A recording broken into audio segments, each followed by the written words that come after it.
বন্ধুরা দেখুন, আমাকে দেখার সাথে সাথে হাঁস মুরগিগুলো দৌড়ে আমার সামনে চলে আসলো।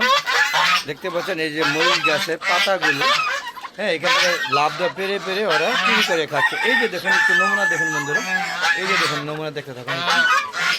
তো বন্ধু, আসসালামু আলাইকুম রাহমাতুল্লাহি ওয়া বারাকাতুহু। বন্ধুরা চলে আসলাম বেলা 12টার দিকে, শীতের দুপুরও বলা যাচ্ছে না, আবার সকালও বলা যায়, মাঝামাঝি একটা টাইমে চলে আসছে। চারিদিকে বাতাস বইছে, উত্তরা বাতাস। এই বাতাসের মধ্যে একটু শীত শীত অনুভব হচ্ছে এবং ঈদ কিনা বেশ ভালোই শীত। তো এর মধ্যে হাঁস মুরগিদের জন্য নিয়ে আসলাম ক্যালসিয়াম। দেখেন, ক্যালসিয়াম মানে ডিমের খোসা। দেখেন আপনারা দেখুন, ডিমের খোসা। আমরা এদের ডিমই পারে, এদের ডিম খাই। এদের ডিমে আবার আপনারা যদি জমিয়ে রেখে হাঁস মুরগিদেরকে খাওয়ান, তাহলে কি হবে, এই যে ক্যালসিয়াম, প্রচুর পরিমাণে ক্যালসিয়াম বৃদ্ধি পাবে, ডিমের গঠন ভালো হবে এবং ডিম শক্ত থাকবে এবং খুব সুন্দর থাকবে। তো চলুন বন্ধুরা, এরা যে কত পছন্দ করে সেটা একটু দেখানোর চেষ্টা করছি। এই যে দেখুন, একটু দেখুন, এই যে দেখুন কীভাবে খাচ্ছে। দেখেন, এই যে দেখেন, এই যে সবাই মুখে নিয়ে এই দেখেন খাচ্ছে। দেখতে পাচ্ছেন বন্ধুরা, আসলে আপনারা সবাই এই প্রাকৃতিক ক্যালসিয়াম গাছ লতা পাতা, দেখেন এই যে মরিচ গাছগুলো ছিঁড়ে ফাতা ফাতা করে ফেলেছে, সব গাছগুলোকে শেষ করে দিয়েছে প্রকৃতিভাবে ওদের। এই দেখেন, এই দেখেন কীভাবে খাচ্ছে, একটু দেখেন।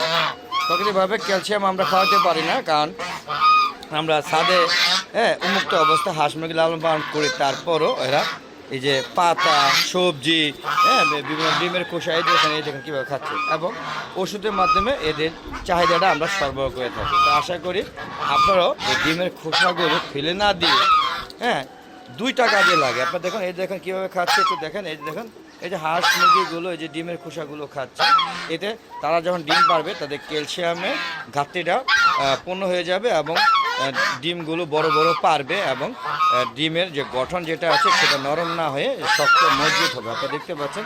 আরেকটা হলো, এই যে আমাদের যে ছাদ বাগান করি, এই ছাদ বাগানে কিন্তু পটাশ, তারপরে ক্যালসিয়াম এবং বিভিন্ন ধরনের ফসফেটের চাহিদা এই ডিমের খোসা পূরণ করে। তো আপনারা ডিমগুলোর খোসাগুলো ফেলে না রেখে এগুলো জমিয়াবেন। যাদের হাঁস মুরগি আছে তাদেরকে খেতে দিবেন, আর যাদের গাছপালা আছে তাদেরকে অবশ্যই এগুলোকে শুকিয়ে তারপরে গুঁড়া করে গাছে দিবেন। আশা করি গাছে প্রচুর ফুল ফল আসবে। বন্ধুরা দেখতেই পাচ্ছেন। আর হাঁস মুরগি এবং যদি গাছপালা থাকে তাহলে কী করতে হবে, তাহলে দুটোটাই করতে হবে। কিছু অংশ হাঁস মুরগিকে দিবেন, কিছু অংশ গাছে শুকিয়ে দেবেন। তাহলে আর আপনারা ওই যে বিভিন্ন ধরনের রাসায়নিক সার ব্যবহার করতে হবে। তো বন্ধুরা, আমার হাঁস মুরগিগুলো বেশ ভালো। এরা আমার সাথে বেশ বন্ধুত্বপূর্ণ একটা সম্পর্ক হয়ে গিয়েছে। যখনই ছাদে আসি ওরা আমার সাথে সাথে ঘুরবে, আমার পিছিয়ে পিছিয়ে ঘুরবে। দেখেন, এই যে রাজহাঁসও খাওয়া শুরু করছে, যদিও এখন তেমন একটা খাচ্ছে না মনে হচ্ছে, যে টুকটাক খাচ্ছে। ওদেরকে বেশ 7 দিন ক্যালসিয়ামের ডোজ করে নিয়েছে, ডোজ করেছিলাম ওষুধের মাধ্যমে, তাই খুব একটা কম খাচ্ছে। তারপর দেখবেন কি শেষ করে দেবে। এই দেখেন, এই যে আস্তে আস্তে খাওয়া শুরু করবে, একটা পর্যায়ে শেষ করে দেবে। আর এই দেখেন, আমার চীনা হাঁসগুলো প্রচুর পরিমাণে খায়। দেখেন, এরা কিন্তু সবাই ডিম পাড়ছে, চীনা হাঁস এবং রাজহাঁস, এগুলো সব ডিম পাড়ছে। আপনারা দেখতে পাচ্ছেন সাদা হাঁস মুরগিগুলো কী সুন্দরভাবে বিচরণ করছে, একটু খেয়াল করে দেখেন, কত সুন্দর লাগছে। দেখেন বন্ধুরা, এক্সেলেন্ট না বন্ধুরা? দেখেন, এরকম আপনারা কিন্তু সাদা হাঁস মুরগি লালন পালন করবেন। বন্ধুরা, আর আমার ভিডিওটা যদি ভালো লাগে তাহলে অবশ্যই চ্যানেলটাকে সাবস্ক্রাইব করে পাশে বেল আইকনটা ক্লিক করে দেবেন। আর বন্ধুরা, বেশি বেশি দেখে শেয়ার করে সবাইকে দেখার সুযোগ করে দিবেন। আর বন্ধুরা, আমার একটা ফেসবুক পেজ আছে, মিজান এগ্রো বিডি, ফেসবুক পেজটাকে ফলো দিবেন। তারপরে ভিডিওগুলো সম্পূর্ণ দেখে লাইক করে শেয়ার করে সবাইকে দেখার সুযোগ করে দিবেন। আর আপনারা সবাই এরকম সুন্দর উন্মুক্ত স্থানে ছাদে হাঁস মুরগি লালন পালন করবেন। পাশাপাশি সুন্দর একটা ছাদ বাগান, গঠনমূলক ছাদ বাগান করবে। গঠনমূলক ছাদ বাগান না থাকলেও আমরা সব ধরনের দেখেন গাছে বড়িগুলো কীভাবে ঝুলছে। চলুন একটু জুম করে না আসার চেষ্টা করি। দেখুন, এই দেখেন বড়িগুলো কীভাবে ঝুলছে, দেখছেন তো বন্ধুরা? আর জুম করলাম না, সেটা হলো দেখেন আগ গাছ থেকে ঝুলবে গাছ থেকে শুরু করে সব ধরনের গাছ আছে। আমরা সাদা কবুতরও পালি, আপনারা দেখতে পাচ্ছেন। যেহেতু বামে আপাতত কবুতর নেই, যে দেখেন এই যে ওরা কিন্তু আস্তে আস্তে সবগুলো খাওয়া দাওয়া করে শেষ করে দিবে। তো বন্ধু চলুন কবুতরগুলো দেখায় নিয়ে আসি। প্রতিবারই ভিডিওতে কবুতর রাখি, আজকে ঠিক সেম দেখতে পাচ্ছেন।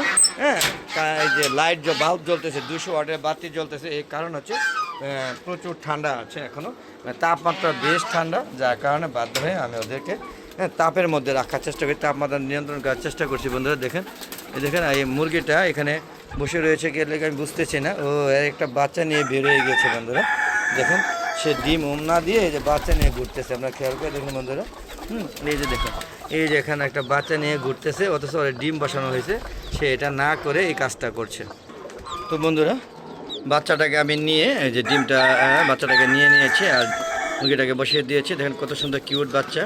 আসলে এটা কলেমের লাইট ব্রাহ্মা বাচ্চা। আমার এরকম অনেকগুলো বাচ্চা ফুটেছিল, প্রায় 100 মতো। মারা যাবে তো ভাবছিস না, 100 মতো বাচ্চা ছিল, সে বাচ্চাগুলো সব মারা গিয়েছে। আসলে ঠান্ডা ছাদের মধ্যে রাখতে পারে না, যত লাইটিং করি না কেন কোনো কাজ হয় না।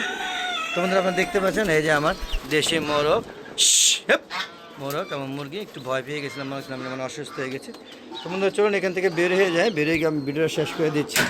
আপনারা দেখতে পাচ্ছেন হ্যাঁ হাঁস মুরগিগুলোকে কীভাবে আমি লাইটের মধ্যে রাখি। দেখুন দুপুর 12টা বাজলো, একটু ঠান্ডা আছে তাই লাইটিং করে রেখেছি। এখন এই ভিডিও শেষ করে দিতে হবে বন্ধুরা। যেমন এই বাচ্চাটাকে এখন আমার ওই বাচ্চাগুলোর সাথে সবাই রাখতে হবে। দেখেন কত সুন্দর একটা কিউট বাচ্চা, এই যে লাভ দিচ্ছে, এক্সিলেন্ট একটা বাচ্চা। দেখেন মাশাআল্লাহ বেশ ভালো একটা কিউট বাচ্চা।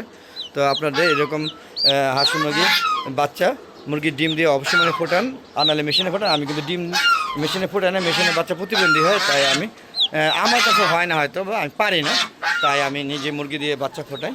তো বন্ধুরা আজ আমরা চলে যাবো, যাওয়ার আগে সবার সুস্বাস্থ্যতা কামনা করে আমি আমার ভিডিওটা শেষ করছি বন্ধুরা। দেখা আমন্ত্রণ রইল। আসসালামু আলাইকুম রহমতুল্লাহি ওয়া বারাকাতুহু। বন্ধুরা আবার দেখা হবে নতুন কোনো পর্ব নিয়ে, নতুন কোনো ভিডিও নিয়ে। ততক্ষণ চ্যানেলের পাশে থাকুন। বিদায়, খোদা হাফেজ।